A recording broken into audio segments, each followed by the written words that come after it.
66-ാം വയസ്സിലും കൗമാരക്കാരിയായി സൈനബ് താത്ത. പ്രായം വെറുമൊരു നമ്പറാണെന്ന് തെളിയിക്കുകയാണ് തിരുരങ്ങാടി താഴേച്ചിന സ്വദേശി പാലക്കൽ സൈനബ് എന്ന ഹയർ സെക്കൻഡറി വിദ്യാർത്ഥിനി. 3ാം ക്ലാസ്സിൽ പാതിവഴിയിൽ നിലച്ചുപോയ തന്റെ പഠനം 50 വർഷങ്ങൾക്കിപ്പുറം ഹയർ സെക്കൻഡറിയിൽ എത്തിച്ചു നിൽക്കുന്ന സൈനബയുടെ നിശ്ചയദാർഢ്യം വിസ്മയമാവുകയാണ്. പഠിക്കാൻ താല്പര്യമുണ്ടായിരുന്നെങ്കിലും പ്രതികൂല സാഹചര്യത്തിൽ വിലങ്ങ് തീർത്ത കുട്ടിക്കാലത്ത് പഠനം ഉപേക്ഷിക്കേണ്ടി വന്ന ഇവർ തന്റെ സ്വപ്നങ്ങൾക്ക് വീണ്ടും ചിറക് നൽകിയത് 2004-ലാണ്. സാക്ഷരതാ മിഷന്റെ നേതൃത്വത്തിൽ നടന്ന തുല്യതാ പഠനത്തിലൂടെയാണ് അക്ഷരലോകത്തേക്ക് ഇവർ തിരിച്ചെത്തിയത്. 2004-ൽ 4ാം ക്ലാസ് പൂർത്തിയാക്കി. 2005-ൽ 7ാം ക്ലാസും പൂർത്തിയാക്കി. തുല്യതയുടെ കീഴിൽ 10ാം ക്ലാസ് തുടങ്ങിയപ്പോൾ 2024-ൽ 10ാം ക്ലാസ് മികച്ച മാർക്കോടെ വിജയിച്ചു. എന്നാൽ 10ാം ക്ലാസ് പഠനം വീട്ടുകാർ അറിഞ്ഞത് സർട്ടിഫിക്കറ്റുമായി വീട്ടിലെത്തിയപ്പോഴാണ്. കുടുംബശ്രീയുടെ നേതൃത്വത്തിൽ തിരികെ സ്കൂളിലേക്ക് എന്ന പദ്ധതിയുണ്ടായിരുന്നു. അതിന് പോവുകയായിരുന്നു എന്നാണ് വീട്ടുകാർ കരുതിയിരുന്നത്. 10ാം ക്ലാസ് വിജയിച്ചെങ്കിലും ഹയർ സെക്കൻഡറി പഠനം തനിക്ക് വഴങ്ങുമോ എന്ന ആശങ്കയിൽ +1 തുല്യതാ കോഴ്സിന് പോയില്ല. എന്നാൽ കൂടെ പഠിച്ചിരുന്ന മറ്റുള്ളവർ കൂടി പ്രേരിപ്പിച്ചതോടെ ഈ വർഷം ഹയർ സെക്കൻഡറി കോഴ്സിന് ചേരുകയായിരുന്നു.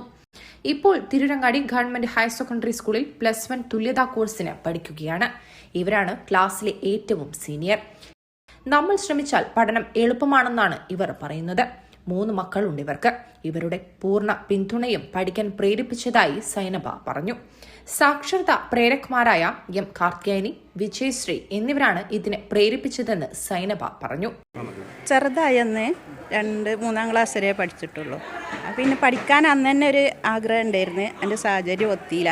പിന്നെ എന്നിട്ട് ഈ വൈദൂരം, അന്ന് ഇപ്പോഴത്തെ മാതിരിയുള്ള വണ്ടി വാഹനങ്ങളൊന്നുമില്ല. അങ്ങനെയുള്ളൊരു ബുദ്ധിമുട്ടിൽ അവിടെ കിടന്നു. പിന്നെ ഇപ്പോൾ 2004-ലാണ് ഞാൻ 4ാം ക്ലാസ് തുല്യത എഴുതിയിട്ടുള്ളത്. പിന്നെ 2005-ൽ 7 എഴുതി. അതിൻ്റെ ദിവസം പിന്നെ അവിടെ ഇട്ടു. പിന്നെ SLCക്ക് ഇങ്ങനെ പോകണം എന്നുള്ളൊരു ആഗ്രഹം ഉണ്ടായിരുന്നു. പിന്നെ കുട്ടികളെ പ്രാരബ്ധങ്ങൾ അങ്ങനെയൊക്കെ കൂടെ ആയിട്ട് വീട്ടിലെ ബുദ്ധിമുട്ടൊക്കെ ആയപ്പോൾ പിന്നെ അതിമൊക്കൊരിത് വന്നില്ല. അതിൻ്റെ ശേഷം പിന്നെ ഇപ്പോൾ 2024-ലാണ് പിന്നീട് SLC എഴുതിയത്. ഇപ്പോൾ 2025-ത്തെ ബാച്ചിൽ SLC കഴിഞ്ഞ ദിവസം +1-ന് വേണ്ടിയിട്ട് നോക്കി. അപ്പോൾ എനിക്ക് അപ്പോഴും സാഹചര്യം എത്തിയില്ല.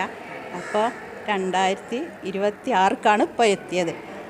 അത്രയേ ഉള്ളൂ. അങ്ങനെയാണ് എത്തിയത്. ഈ സ്കൂളിൽ ആദ്യം പോയിട്ടുണ്ട്. ആദ്യം പോയത് പറഞ്ഞാൽ ആദ്യം 1ാം ക്ലാസ് പോയിട്ട് പിന്നെ പരീക്ഷ എക്സാം എഴുതി 2ക്ക് ജയിച്ചു. പിന്നെ ആ 2ാം ക്ലാസ്സിൽ പോയില്ല. പിന്നെ അവസാന സമയത്താണ് പിന്നെ എക്സാമിൻ്റെ ഒരു കുറച്ച് ദിവസം മുന്നേ പോയത്. ആ സമയത്ത് ആ പോയിൻ്റെ ദിവസം പിന്നെ അത് എക്സാം എഴുതി പോകുന്നിട്ട് പിന്നെ പോയിട്ടില്ലായിരുന്നു. അപ്പോൾ 2ൽ എക്സാം എഴുതി. പിന്നെ എനിക്ക് സ്കൂൾ സർട്ടിഫിക്കറ്റിൻ്റെ ഒരു ആവശ്യം വന്നു.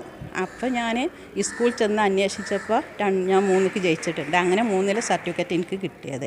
ആ സർട്ടിഫിക്കറ്റ് വെച്ചിട്ടാണ് ഞാൻ 4ാം ക്ലാസ് തുല്യതയ്ക്ക് അപേക്ഷിച്ചത്.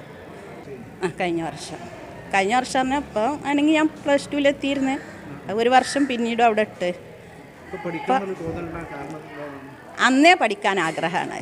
സാഹചര്യം അതിന് അനുവദിച്ചില്ല. പക്ഷേ നിങ്ങൾ ഇന്നാൾ പറഞ്ഞിരുന്നല്ലോ, അതായത് ഈ കുടുംബശ്രീൻ്റെ ഒരു പരിപാടി ഉണ്ടല്ലോ, തിരികെ സ്കൂളിലേക്ക്. അത് തൊട്ടാണ് നിങ്ങൾക്ക് ഇതിലൊരു ആവേശമില്ല. ആവേശം ആദ്യമേ ഞാൻ ചെറുതായ കാലത്താണ് എനിക്ക് ആവേശമാണ് പഠിക്കാൻ. പക്ഷെ അത് ഞാൻ മദ്രസ് പോകാന്നല്ലാതെ സ്കൂൾക്ക് പോകാനുള്ളൊരു കിട്ടിയില്ല.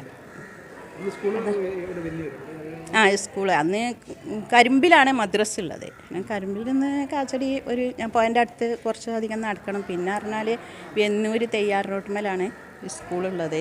അപ്പോൾ ആ തെയ്യാറിനോട്ടുമ്മക്ക് സ്കൂൾക്ക് പോയി കണ്ടെത്തുമ്പോൾ സമയം വൈകിയിട്ടുണ്ടാവും. 2 പീരീഡ് കഴിഞ്ഞിട്ടുണ്ടാവും. ആ സമയത്തേക്ക് എത്തുള്ളൂ.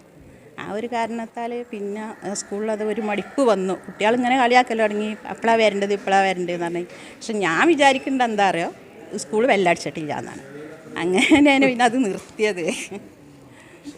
പക്ഷേ പിന്നെ സാധാരണ വേറൊരു രസം അതും കൂടി പറഞ്ഞിട്ടാണ് പെരയിൽ പറയാതെ 10ാം ക്ലാസ് പറഞ്ഞത് പെരയിൽ അറിയാതെ.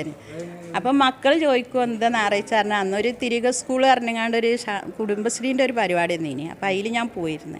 അപ്പോൾ അതിനാണെന്നാണ് വിചാരിച്ചത്. ആ 1 വർഷം അവരറിയില്ല. ഞാൻ ജയിച്ചു. സർട്ടിഫിക്കറ്റ് ഇത് SLC ബുക്കും ഇതൊക്കെ കാണിച്ചു കൊടുത്തപ്പോഴാണ് അവരറിയേണ്ടത്. പ്രയാസം എന്ന് പറഞ്ഞാൽ നമ്മൾ ശ്രമിച്ചാൽ എപ്പോഴും നടക്കും. ഏത് പ്രായമൊന്നും അതിന് ഒരു തടസ്സമല്ല. നമ്മൾ ശ്രമിക്കണം, അത്രേ ഉള്ളൂ. പിന്നെ നമുക്കെല്ലാവരും സപ്പോർട്ടും ഉണ്ട്.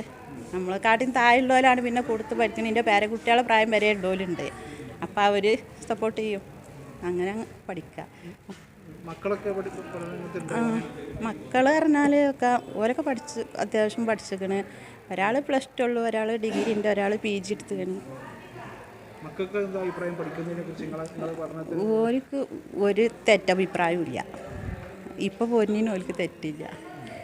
പുതിയ ആൾക്കാർ ആരും എന്നും പഠിക്കുകയാണ് നല്ലത്. പഠിക്കേണ്ടത് എപ്പോഴും നല്ലൊരു കാര്യമാണ്. എപ്പോഴും ഏതൊരു അറിവ് നേടിയാലും നമുക്കത് പായായി പോകില്ല.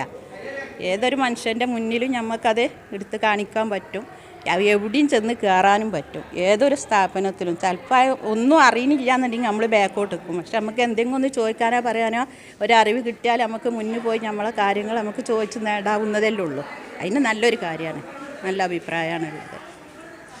ഇവർ നമുക്ക് ഉമ്മാൻ്റെ നാട്ടുകാരാണ്. അപ്പോൾ ഉമ്മ കുറിച്ച് നല്ല അഭിപ്രായമാണ് പറയൽ.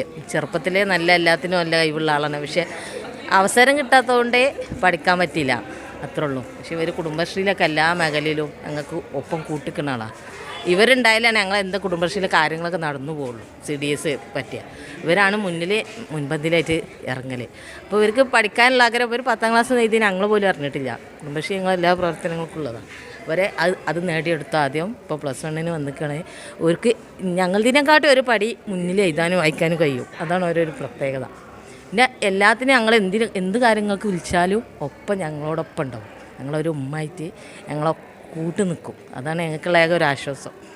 പിന്നെ സൈനബത്താത്ത നമ്മുടെ സാക്ഷരതാ ക്ലാസ് തുടങ്ങിയ മുതൽ 2005, 2007 4ാം തരം തുല്യതാ പരീക്ഷ എഴുതി.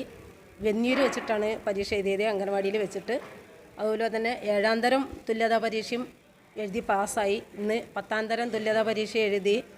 പിന്നെ നമ്മുടെ +1 ക്ലാസ്സിൽ ഹ്യൂമാനിറ്റീസിൽ JHSS തിരൂരങ്ങാടിയിൽ ഇന്ന് ക്ലാസ്സിന് വന്നുകൊണ്ടിരിക്കുന്നുണ്ട്. വളരെ ആക്റ്റീവായിട്ടുള്ള ഒരാളാണ്. 2 പേരുണ്ടായിരുന്നു, ഒരു നിരുസ്ഥാത്തി ഉണ്ടായിരുന്നു. അപ്പോൾ ഇവർ ക്ലാസ്സിലേക്കൊക്കെ വന്നിരുന്നത് വളരെ രസകരമായ രീതിയിലാണ് വന്നിരുന്നത്. ബാഗൊക്കെ ഇട്ട് 2 പേരും കൂടെ. മക്കൾ വാട്ടർ ബോട്ടിൽ വരെ കൊടുത്തു വിട്ടിട്ടാണ് ഒരു ക്ലാസ്സിന് വന്നിരുന്നത്. അന്ന് ഇവർ ഫസ്റ്റ് പരീക്ഷ എഴുതിയത് വെന്നൂർ അംഗനവാടി വെച്ച്. അന്നത്തെ സംസ്ഥാന ഡയറക്ടർ അബൂബക്കർ സാറായിരുന്നു ഉണ്ടായിരുന്നത്. അന്നത്തെ എക്സാമിന് തിരൂരങ്ങാടിയിൽ തന്നെ ആദ്യമായിട്ട് പരീക്ഷ നടത്തിയത് ഞങ്ങളവിടെ വെച്ചാണ്. അന്ന് മുതൽ അതിൻ്റെ പ്രചോദനം ഉൾക്കൊണ്ടുകൊണ്ട് ഇപ്പോൾ കുടുംബശ്രീയിലായാലും കുടുംബശ്രീൻ്റെ ആ വാർഡിൻ്റെ സീരിയസ് മെമ്പറാണ് സൈനബത്താത്ത.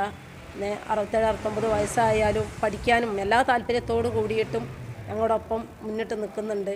എല്ലാ മേഖലയിലും തിളങ്ങി നിൽക്കുന്നൊരു വ്യക്തിയാണ്. ഇനിയും എന്തെങ്കിലും ഡിഗ്രി എടുക്കണം എന്നാണ് അവൻ്റെ ചെറിയ കുട്ടി എണീക്കുന്ന സമയത്താണ് ആ പരീക്ഷ എഴുതിയത്. ആ കുട്ടിക്ക് 3 വയസ്സറ്റായിരുന്നു, ചെറിയ മോന്. ആ സമയത്താണ് ആൾ 4ാം തരം തുല്യ പരീക്ഷ എഴുതുന്നത്. ആ കുട്ടീനെ മടിയിൽ വെച്ചുകൊണ്ട് അതിൻ്റെ അടുത്ത് ഇരുത്തി കണ്ടാണ് ഈ പരീക്ഷ എഴുതിയത്. ഇന്നിപ്പോൾ മോൻ പറയുന്നത്, മോൻ ഇന്നിപ്പോൾ കല്യാണം കഴിച്ചു. ഇപ്പോൾ മോൻ പറയണേ എൻ്റെ ഉമ്മാനെ ഡിഗ്രി തലത്തിലേക്ക് നിങ്ങൾ കൊണ്ടുപോവുകയാണെങ്കിൽ എനിക്ക് സമ്മതമാണെന്നുള്ള രീതിയിലാണ്. അങ്ങനെ രണ്ടാമത് ഇപ്പോൾ +2 വന്നിട്ട് ക്ലാസ്സിലിരിക്കുന്നുണ്ട്. എല്ലാ ദിവസവും ക്ലാസ്സിൽ വരലുണ്ട്. വളരെ ആക്റ്റീവാണ് ആൾ. ഇതുപോലുള്ള നമുക്ക് എടുത്തു പറയാനുള്ളത് എന്താണെന്ന് വെച്ചാൽ ഞങ്ങൾ സാക്ഷരതാ മിഷൻ്റെ ഈ പ്രവൃത്തിയിൽ ഫയലുകളല്ല, ഒരുപാട് ആളുകളെ, ഇങ്ങനെയുള്ള ആളുകളെ ജീവനോടെ മുന്നിൽ നിർത്താനാണ് ഞങ്ങൾ ഈ മിഷനിലുള്ളത്. വെറും പേപ്പറുകളല്ല. ഇന്നിപ്പോൾ ഈ സ്കൂളിൽ നിന്ന് പഠിച്ചു പോയ ഒട്ടനവധി ആളുകൾ ഇന്നുണ്ട്. അഡ്വക്കേറ്റുമാരായിട്ടും ഡിഗ്രിക്ക് പോയിട്ട് സൈക്കോളജിസ്റ്റൊക്കെ ആയിട്ട് മാറിയിട്ടുണ്ട്. ആഭരണങ്ങളുടെ അതിവിപുലമായ കളക്ഷൻസ് ആണ് ആമിയ ഗോൾഡ് ഡയമണ്ട്സ് നിങ്ങൾക്കായി ഒരുക്കിയിട്ടുള്ളത്. Redefining elegance, crafted with traditional Amia Gold and Diamonds, Bypass Road, Chaman. 0494 2462 916. Mobile 9037 917 916.